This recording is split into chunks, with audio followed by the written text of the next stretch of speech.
Bonjour à tous, bienvenue sur Psychobrio, la chaîne où je parle des relations entre personnes au niveau psychologique. Avant de commencer, si vous ne l'avez pas déjà fait, n'oubliez pas d'appuyer sur le bouton d'abonnement ci-dessous. Aussi, n'oubliez pas de cliquer sur la cloche de notification. Cela vous informera à chaque fois que je télécharge une nouvelle vidéo. Ainsi, vous ne manquerez de rien. Au début des années 2000-2010, d'un point de vue extérieur, l'actrice Halle Berry, c'est une actrice à succès. Tout semble lui réussir. Elle a, à l'époque, elle sortait avec Gabriel Aubry. Vous allez dire, oh, c'est un beau jeune homme.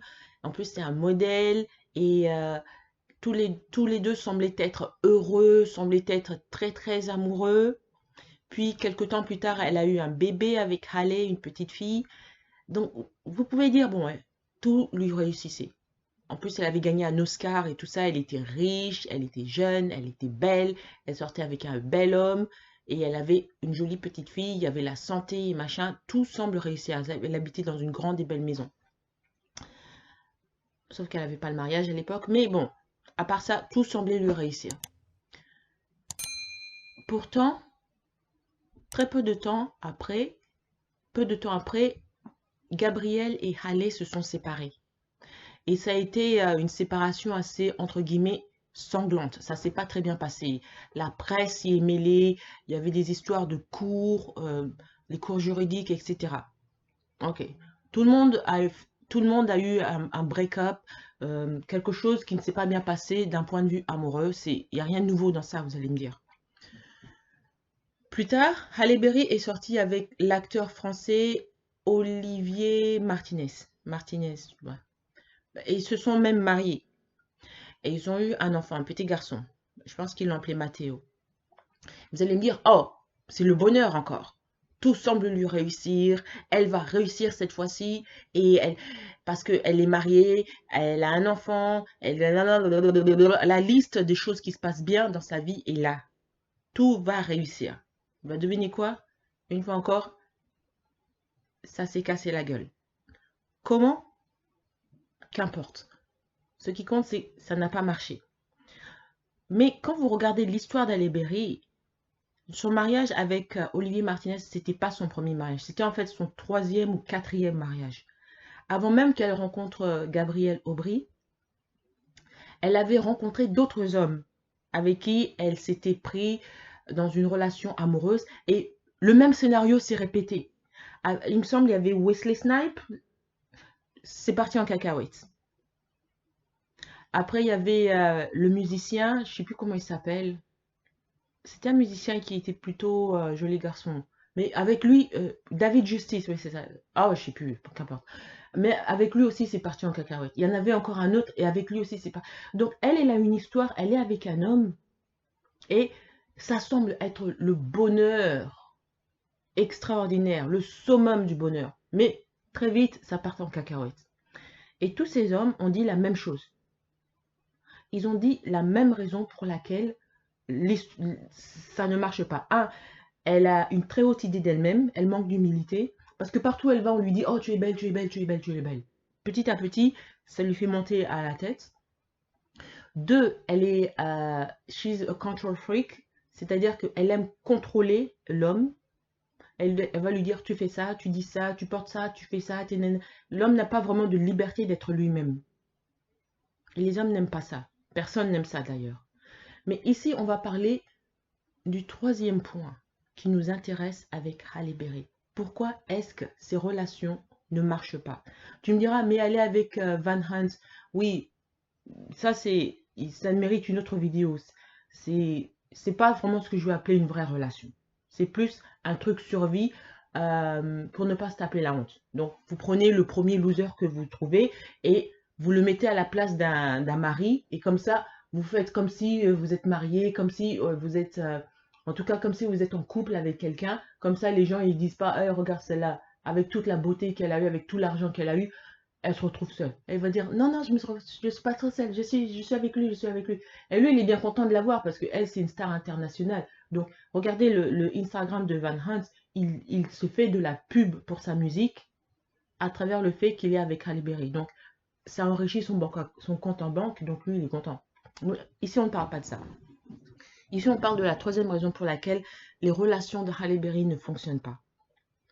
Et cette relation et cette raison, c'est quoi? C'est la rumination. La rumination, ça peut nous toucher tous. On a tous été victimes à un moment ou à un autre de quelque chose de négatif. Ça peut être des traumatismes très profonds ou alors juste d'un épisode passager de notre vie où ben, les choses ne se sont pas bien passées.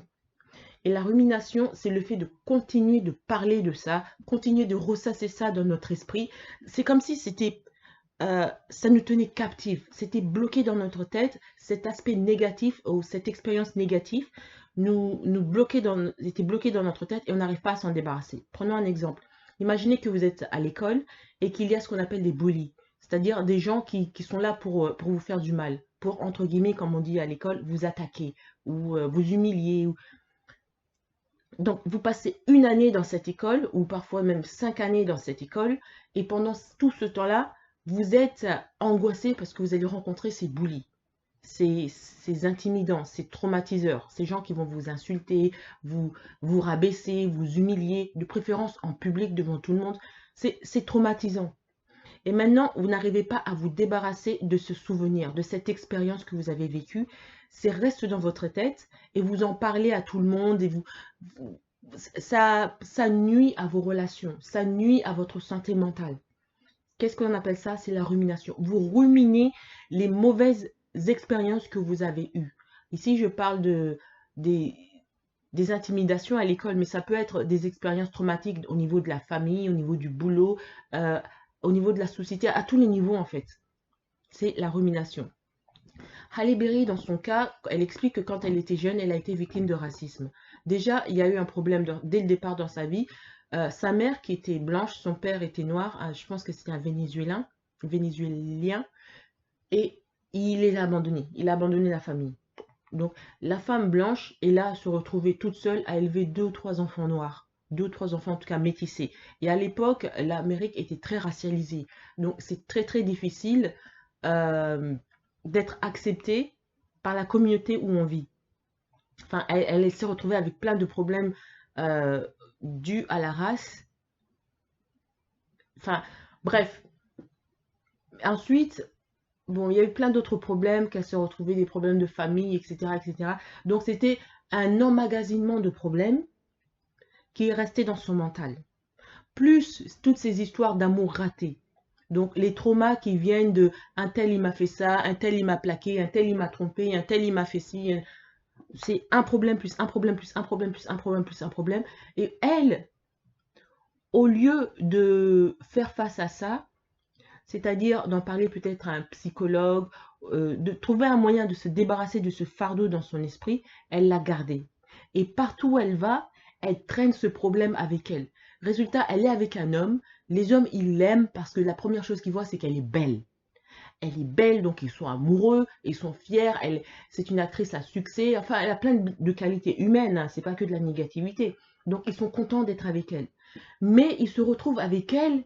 Mais qu'est-ce qui se passe? Elle est tout le temps là en train de raconter mes problèmes. Oui, quand j'avais 4 ans, vous savez ce qu'on m'a fait à l'école, la maîtresse, elle m'aimait pas parce que j'avais des cheveux bouclés, j'avais des cheveux crépus, j'avais des cheveux machin, elle m'aimait pas. Après, elle fait, oui, je sais, quand j'avais 18 ans, ce groupe de filles à l'école, voilà ce qu'elles m'ont fait. Et le gars, il est là en train de... Il se dit, attends, je me suis collé ça. C'est pas ça que j'expirais. Parce que quand il voit la photo d'Halle Berry, il voit une jeune femme brillante et souriante. Ah, donc il se dit, c'est ça qu'il veut. Mais quand il est avec elle, il est avec Madame Problème dans la tête. Plein de problèmes dans la tête, plein de ruminations. Tout ce qu'il fait, c'est entendre ses déboires dans la vie. Oui, mon père, il m'a abandonné. Ma mère, elle devait travailler 124 heures par semaine et je la voyais jamais. Et puis à l'école, oh, il y avait des bullies. Et puis machin. Mais le gars, il la regarde, mais il dit, mais t'es belle comme le soleil. Tout le monde a un passé traumatique. Tout le monde a vécu des choses que qu'ils auraient souhaité ne pas vivre. Mais vient un moment où il faut grandir, où il faut laisser ces choses-là derrière soi. Et elle n'a pas été capable de faire cet effort. Elle a continué de ruminer. C'est ça la rumination. Donc, j'ai déjà une vidéo sur la rumination, je vous invite à regarder. Ça donne la définition de ce qu'est la rumination. J'aime bien parler de l'histoire de Halle Berry parce que ça montre, ça donne vie à ça. Ça montre comment est-ce que ça peut impacter une personne. Même une personne qui travaille dur, même une personne qui est physiquement extrêmement attractive, même une personne qui est aimée de beaucoup, qui a beaucoup de fans, etc., célèbre, riche, succès. Ça n'enlève pas le problème. Le problème, ce n'est pas ce que les autres t'ont fait dans le passé. Parce que ce que les autres t'ont fait dans le passé, ça reste dans le passé. Ce n'est plus dans ton présent. Et ça ne devrait pas influencer ton futur. Tu ne devrais pas... Le problème, c'est que tu donnes l'autorité, tu donnes le droit, tu autorises ce qui s'est passé dans le passé à influencer ton présent et aussi à influencer ton futur. Donc, il faut se débarrasser de ces schémas de pensée. Il faut se débarrasser de la rumination. Si tu n'y arrives pas tout seul, toute seule, il y a des gens qui y arrivent tout seuls. Y arrivent. Il faut travailler beaucoup, il faut vraiment beaucoup d'introspection et tout ça, mais beaucoup de gens n'y arrivent pas. Il faut demander de l'aide. Il faut avoir l'humilité de demander de l'aide, parce qu'autrement, tu traînes ce fantôme démoniaque avec toi à vie. Et qu'est-ce qu'il va faire? Eh bien, tout ce qu'il va faire, c'est détruire tes relations, les unes après les autres. Et c'est ce que vous voyez avec Halle Berry. Comment est-ce que vous expliquez qu'une femme aussi belle, aussi successful, aussi ci, aussi ça, elle a toutes les qualités, mais elle n'arrive pas à garder un homme? Parce que les hommes, ils en ont marre. Ils veulent pas vivre avec toi, plus tes démons. Non, ils veulent vivre juste avec toi. Les démons, tu les laisses dehors. Mais elle les emmène avec elle, les démons du passé. Oh, quand j'avais 6 ans, mon père, il m'a fait ça. Quand j'avais 8 ans, le maîtresse, la maîtresse. Quand j'avais... Tout le monde a une histoire triste à raconter. T'es pas la seule. T'es pas le centre du monde. Un peu d'humilité. Et puis, il faut grandir. Il y a des gens à qui il leur est arrivé l'enfer. Mais vraiment des trucs horribles. Il faut lire Yeon-mi Park, la biographie de Yeon-mi Park. C'est une jeune femme qui s'est échappée, elle avec sa mère, elles ont réussi à s'échapper de la Corée du Nord. Et elle raconte que la Corée du Nord, c'est carrément une autre planète. Le mot amour n'existe pas dans leur vocabulaire. Et vous n'avez même pas le droit d'être happy, d'être souriante, d'être heureux. Quand vous montrez des signes de joie, il y a la police qui frappe à votre porte. Parce que pour eux, c'est pas normal. C'est un pays absolument bizarre. Il faut lire quelqu'un qui échappe. Et la nourriture, c'est rare. Si vous ne faites pas partie de la classe élite, elle expliquait que elles étaient tellement pauvres dans leur famille. Ils étaient tellement pauvres. Après, il y a tout un tas de trucs que vous n'avez pas le droit de manger. Telle viande, vous n'avez pas le droit de manger. Telle viande, et à la fin, vous avez pratiquement le droit de rien manger. De toute façon, il n'y a pas grand-chose à manger. Et elles étaient tellement pauvres qu'elle expliquait que ses parents étaient obligés la nuit de sortir en cachette de leur maison, d'aller dans la forêt et de cueillir des fleurs. C'est tout ce qu'il y avait vraiment à manger, en plus des petits trucs qu'ils mangeaient la journée qui n'étaient jamais assez. Ils devaient aller manger, les parents devaient aller cueillir certains types spécifiques de fleurs qui étaient mangeables. Vous n'avez pas vécu ça. La plupart des gens qui écoutent mes vidéos, vous les écoutez à partir du monde occidental. Vous n'avez pas vécu ça. Peu importe le problème que vous avez, il y a toujours la police, il y a l'hôpital, il y a ci, il y a ça. Vous avez des soins gratuits, vous avez recours à de l'aide. Donc il faut un peu arrêter de se prendre pour le centre du monde, un peu arrêter d'extrapoler ces problèmes, de les exagérer et de se dire qu'il y a pire que moi je suis chanceuse. Après, il y a problème et problème. Hein. Je pense à la fille de Joseph, comment il s'appelle là? J'en parle dans une de mes vidéos. Le gars en Australie qui avait kidnappé sa fille et l'a cachée dans la cave pendant 24 heures, pendant 24 ans. La petite avait 18 ans et pendant 24 ans, il lui a fait des choses horribles au point que la fille est tombée enceinte de son père au moins 7 fois. Ça, c'est un autre problème. Ça, c'est vraiment un autre level. Mais ça, c'est extrêmement rare. 99,9% des gens qui écoutent mes vidéos, ils n'ont jamais vécu quelque chose comme ça. Je dirais même 100%. Parce que c'est tellement rare.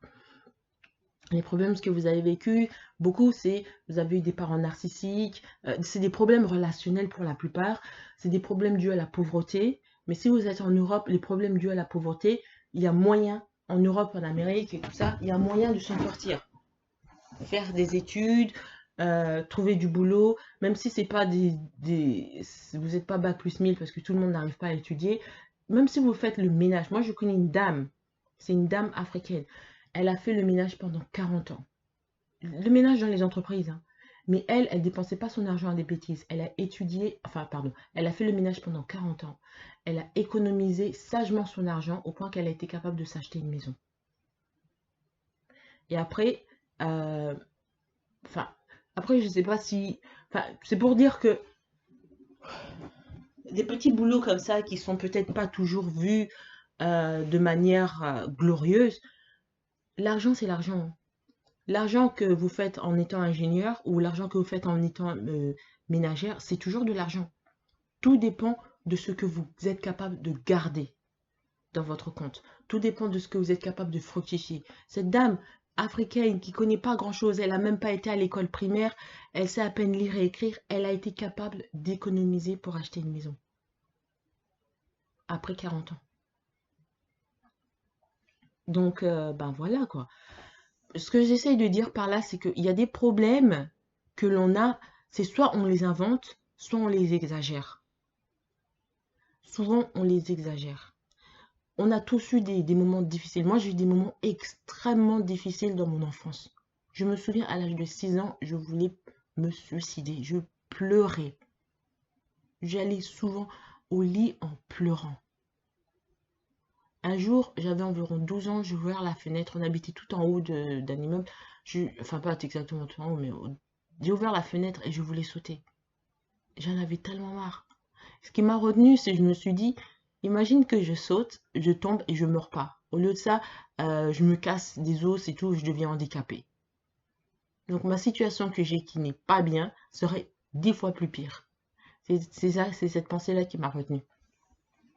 Bon, j'ai vécu des situations horribles. Mais maintenant, je me dis que je suis plus dans cette atmosphère. Je suis plus dans ce monde-là. Je suis plus avec ces gens-là. Alors, ce que je dois faire, c'est profiter de la situation où je suis, où je ne suis plus avec ces gens-là. Je ne dois pas leur donner l'autorisation de influencer mon présent et aussi mon futur. Il n'y a pas moyen. Ok, le passé, c'est le passé. Il y a rien que je puisse faire. Ça s'est passé. Bon, bah, c'est là. Surtout quand ces choses c'est arrivé quand vous étiez enfant. Bon, il y a un moment, il faut se dire, bah, c'est passé, c'est passé. Thanks God, c'est passé. Maintenant, let's move on. Avançons.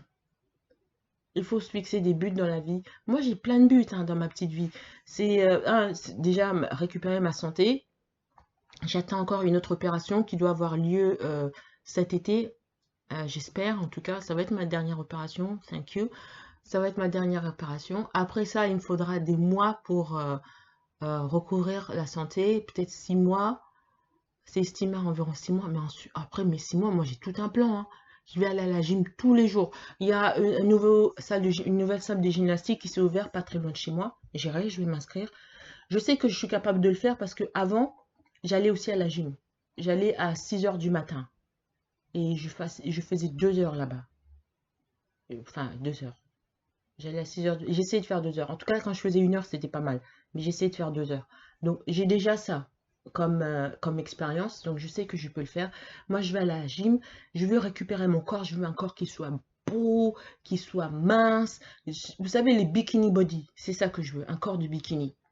Que je puisse porter un bikini à la plage. Je vais souvent au Mexique. Et je veux porter un bikini. Et je veux que pas que les gens me regardent parce que je suis déjà mariée, mais je veux vraiment me sentir à l'aise. C'est ça que je veux. Déjà, ça, c'est pour ma santé. Et puis, je vais prendre super soin de mes cheveux et tout ça. D'ailleurs, j'ai ouvert un blog, Amatrice Beauté, où je donne le résultat de mes recherches sur la beauté, des cheveux, des ongles, des machins, des nanana. Je vous invite à regarder, c'est amatricebeauté.com. Aussi, il y a quoi d'autre? Ça, c'est au niveau santé. Améliorer ma santé, manger bien, manger beaucoup de fruits et des légumes. Ça, je peux commencer aujourd'hui. Mais manger beaucoup de trucs verts, des salades, des choses comme ça. Ajouter beaucoup de ça dans ma nourriture. J'ai un petit garçon. J'aimerais être ce qu'on appelle soccer mom, c'est-à-dire les mamans qui emmènent leurs enfants dans les activités. Mon petit garçon fait déjà du piano chaque semaine et il aime ça. Donc, je vais continuer. Je sais qu'il a besoin d'améliorer. Donc, ce que j'aimerais faire, après les 6 mois de mon opération, j'aimerais, comment dire, l'inscrire dans un autre cours de piano. Comme ça, il en aura deux. Il a cette fille qui lui fait du piano, cette jeune femme qui lui fait du piano, mais il a besoin d'un peu de soutien pour être encore mieux. Donc, il aura 2 cours de piano par semaine. Il aura la piscine, parce qu'il aime beaucoup ça, il aime apprendre à nager. Et j'aimerais aussi qu'il fasse du football. Donc ça va me tenir occupé énormément. Au niveau boulot, bon, moi, je vais pas travailler, c'est pas un boulot de corporation que je vais faire. Ça, c'est pas pour moi, j'aime pas. J'ai déjà fait, j'ai pas aimé. Je travaillais dans une banque une fois et j'ai absolument détesté. J'ai absolument détesté. J'ai travaillé quelques mois là-bas. C'est pas mon truc. Les gens étaient très gentils avec moi, hein, c'est pas ça, hein, c'est pas les gens. Les gens étaient très gentils avec moi, ils essayaient de m'aider autant que possible, mais me retrouver 8 heures devant un ordinateur par jour et avoir des gens qui me disent quoi faire et avoir tout ce protocole et machin, je me suis rendu compte que c'est pas pour moi. Thank you very much, but no thank you. Après, j'ai fait des études ici et là, et bon, c'est un peu compliqué, je vais pas rentrer là. Mais bref, j'aime bien ce que je fais, travailler à la maison sur mon ordinateur. Dans mon temps libre, je fais ce que je veux. Vous voyez, je suis une personne qui est très créative. Et vous voyez ça dans mes vidéos, des idées qui commencent à rentrer de plus en plus. Par exemple, là, la nouveauté que j'ai fait, c'est que je rajoute des chansons. Mais je rajoute pas ça n'importe comment. Les chansons sont écrites, enfin, sont composées d'une manière, il y a beaucoup de créativité dedans. Et puis, je mets des petites vidéos. Et puis, maintenant, ce que je suis sur un truc sur lequel je suis en train de travailler, c'est un film. Donc, je vous invite à vous abonner à toutes mes chaînes parce que je ne suis pas encore sûre dans quelle chaîne je vais mettre le film. L'histoire, ça va être l'histoire de Rhiannon. Moi, je vous dis, je suis très, très, très créative. Rhiannon, c'est une histoire que j'ai écrite et c'est l'histoire d'une jeune femme anglaise c'est une histoire d'argent, c'est une histoire d'amour, c'est une histoire de ci, c'est une histoire d'art. Enfin, c'est super intéressant. Les revues que j'ai eues sur l'histoire, les gens qui ont eu l'occasion de lire l'histoire, à qui j'ai eu l'occasion de parler, c'était toujours des revues super positives. Et même les gens qui je disais, il faut me dire la vérité. Si c'est nul, dites-moi que c'est nul. Et ils disaient, non, c'est pas nul. C'est une très très bonne histoire. C'est une histoire en fait très originale que l'on voit pas souvent, assez rare. Mais et puis la manière dont j'ai écrit cette histoire, c'est super intéressant. Il faudra voir. Donc je vais voir, je vais créer un film, mais j'ai pas d'acteur ni rien. Donc la manière dont je vais créer un film, c'est de la manière dont je fais mes vidéos. Je vais utiliser euh, des images virtuelles que je vais faire bouger en fait. En gros, c'est ça. Je vais créer des acteurs virtuels, c'est ça. Ça va être des acteurs virtuels enfin, il faut commencer quelque part, hein. C'est la première fois que je fais ça et il faut bien commencer quelque part. Pourquoi je dis tout ça? Je me compare moi à l'actrice Halle Berry. Halle Berry, ok, elle a eu des problèmes quand elle était jeune, quand elle était adolescente, des problèmes dus à sa famille, la société, machin, nanana. Mais au lieu de profiter des bénédictions qu'elle a, de laisser ses problèmes derrière et de se dire, ok, c'est mon passé, tout le monde a un passé, maintenant il vaut mieux que je me focalise sur mon présent et mon futur. Non, elle a emmené son passé avec elle. Moi, c'est pas l'erreur que je veux faire. Moi, j'ai eu des tas de problèmes quand j'étais enfant, quand j'étais ado et machin. C'était, basically, c'était une histoire d'horreur. J'avais l'impression de vivre dans une histoire d'horreur. C'est pour ça aussi que je déteste, mais je déteste les films d'horreur. Je peux pas les regarder. Je peux pas les supporter. Mais j'ai décidé très tôt que je dois laisser ça derrière moi. Je peux pas traîner, je peux pas voir ça, que ça influence ma vie de famille, que ça influence comment je traite mon mari, comment je traite mon fils. Je ne veux pas de ça. Eux, ils ont rien à faire avec ça. Je veux pas qu'ils soient des victimes de ces horreurs. Point à la ligne. Donc, c'est ça, la rumination, il faut arrêter. Si vous n'y arrivez pas tout seul, ce qui est le cas de beaucoup, moi, ça m'a pris des années. Je vous dis, hein, ça m'a pris des années. Quand j'ai rencontré mon mari à l'époque, je ruminais. Je lui parlais toujours. Ah, tu sais ce que cette personne m'a fait, ce que cette personne m'a fait. Mais j'ai eu de la chance. J'ai eu un homme qui est très très bon et très patient. Il m'a jamais dit, oh, tu m'énerves, tais-toi. Nanana. Non, non, il écoutait très très patient. Au point que, ce qui s'est passé, j'ai vidé. avec lui. Ça a pris des années, hein. Je vous dis, ça a pris des années. J'ai vidé toutes ces horreurs de ma tête. En tout cas, cette partie-là. Maintenant, j'en parle plus. Et ça n'a aucune signification dans ma vie. Au point que ça ne me fait plus rien. Parce que j'ai réussi à vider en parlant. J'ai trouvé quelqu'un qui m'a écouté. Il n'a rien dit, il m'a jamais donné des conseils ni rien. Il était juste en train de m'écouter. Et je encourage tous les gens qui n'arrivent pas à se débarrasser de la rumination par eux-mêmes d'aller voir un psychologue. Pas un gourou, pas un pasteur, pas un ci, pas un ça. Non, un psychologue. Vous pouvez aller voir ces autres gens si vous voulez à côté et machin, mais votre base, votre fondation pour votre guérison, ça doit être un psychologue. Quelqu'un qui est qualifié par l'État, qui a un diplôme certifié, national, reconnu. Pas les gigolos, les menteurs, les arnaqueurs, un vrai. Voilà. Donc, je ferai d'autres vidéos sur la rumination parce que je pense que c'est important. Il y a beaucoup de gens qui ont vécu des traumatismes et ils n'arrivent pas à s'en débarrasser. Vous savez, les PTSD et tout ça, les post-traumatiques, tous ces traumas traumatiques qui envahissent votre esprit et qui fait que vos relations avec les gens, eh ben, ça part en cacahuète parce que vous n'arrivez plus à trouver l'équilibre. Comment vivre en ayant vécu ces horreurs, mais en même temps en laissant ces horreurs derrière et en vous focalisant sur le présent pour construire un avenir meilleur. Il y a des gens qui n'y arrivent pas. Et Halle Berry, c'est quelqu'un qui, malgré tout son succès, malgré sa beauté, malgré ci, malgré ça, elle n'y arrive pas.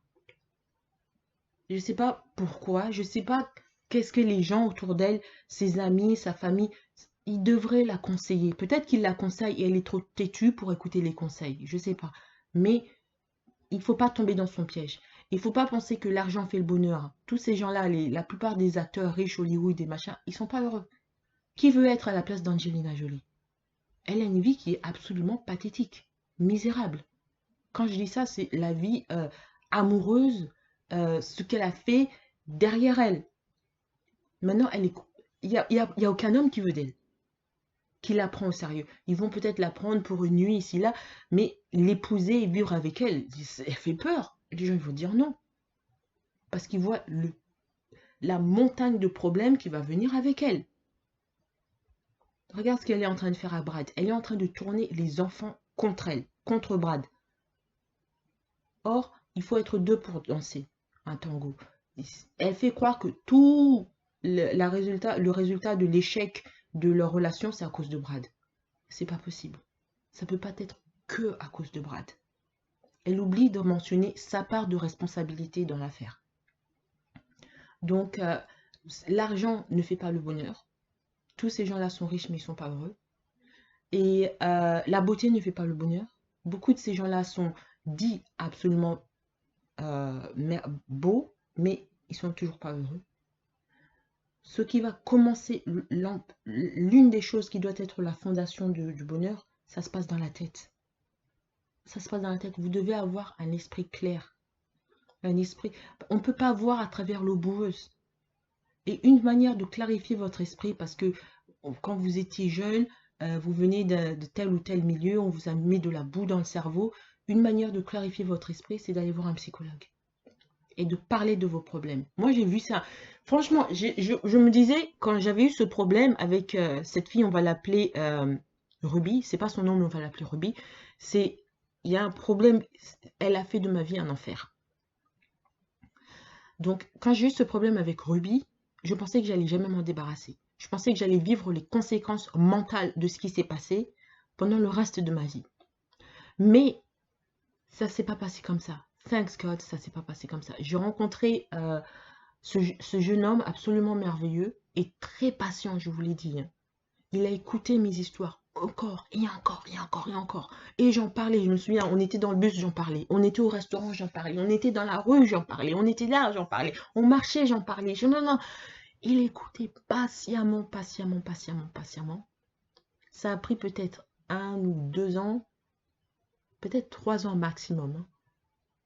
Mais après, une fois que j'ai vidé tout ce que j'avais dans le cœur, eh ben, il ne restait plus rien de Ruby. Et aujourd'hui, plus de 10 ans plus tard, je ne parle plus de Ruby. C'est fini. Même un jour, il m'a dit, attends, tu parles plus de Ruby. Je dis, non, non, Franchement, ça me fait ni chaud ni froid. Aujourd'hui, je peux dire le mot rubis, rubis, rubis, rubis, rubis, rubis, rubis. Ça ne me fait pas rentrer dans la dépression et dans des envies suicidaires et des trucs comme ça, comme quand, si ça a commencé. Non. Parce que j'ai réussi à vider ces horreurs de ma tête.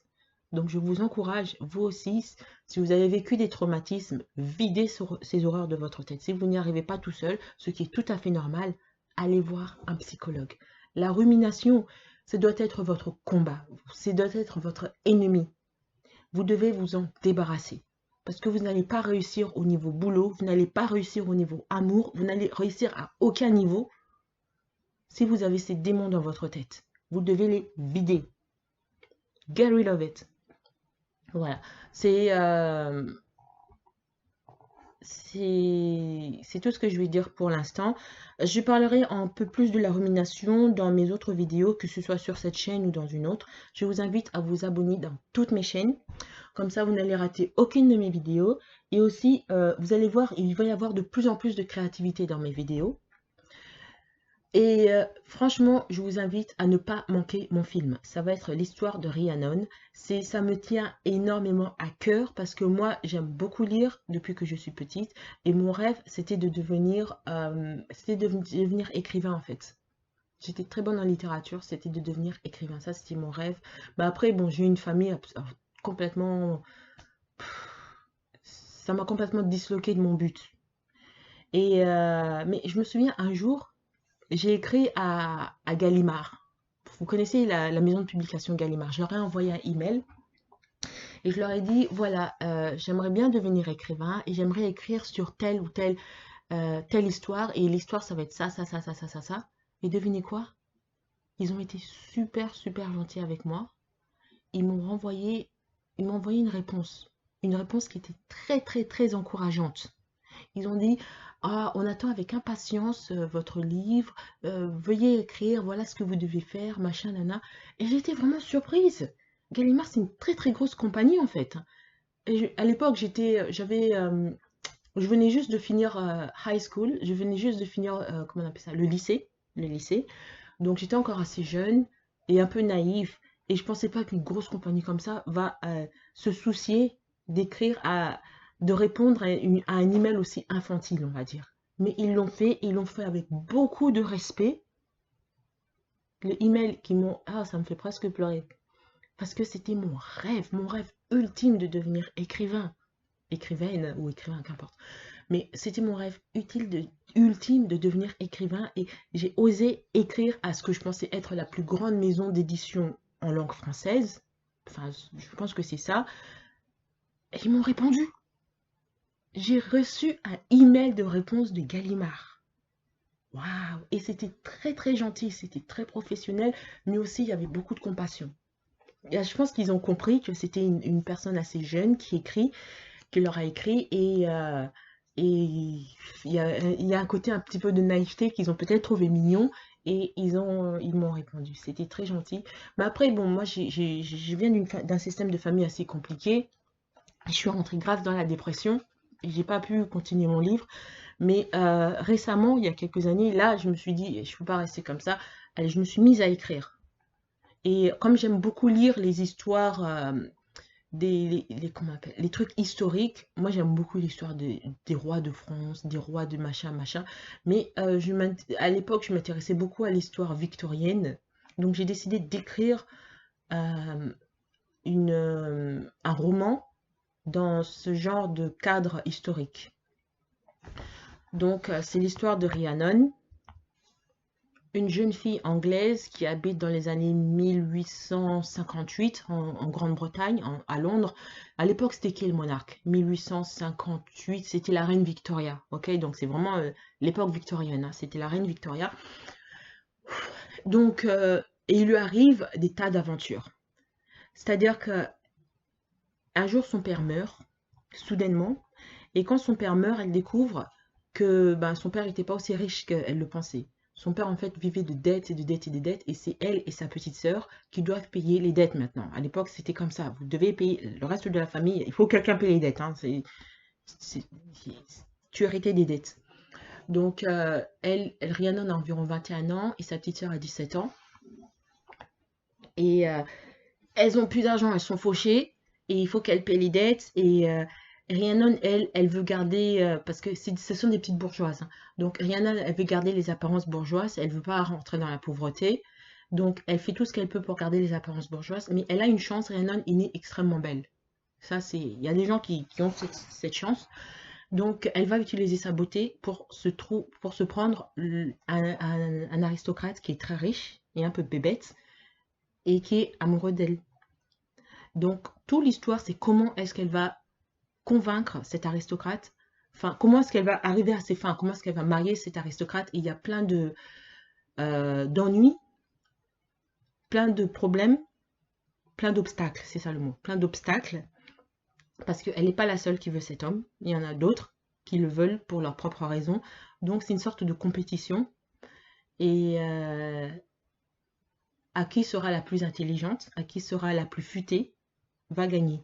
Mais est-ce que Rhiannon va gagner? Ça, c'est pas sûr. Parce que elle est vraiment en face d'une personne qui est déterminée, armée jusqu'aux dents, symboliquement, pour gagner. Et j'ai voulu la faire un peu voyager en Grande-Bretagne, donc faire découvrir Londres de l'époque, le système, comment les bourgeois vivaient.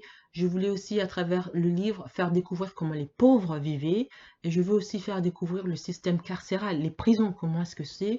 Et elle va voyager un moment en Écosse. Je vais faire découvrir l'Écosse de l'époque.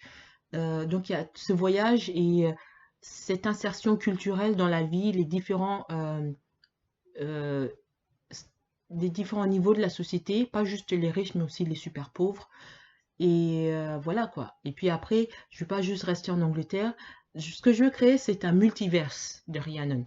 Donc après, elle va devoir partir. Elle ne pourra pas rester en Angleterre à cause de ce qui va se passer. Il faudra lire le livre pour le savoir.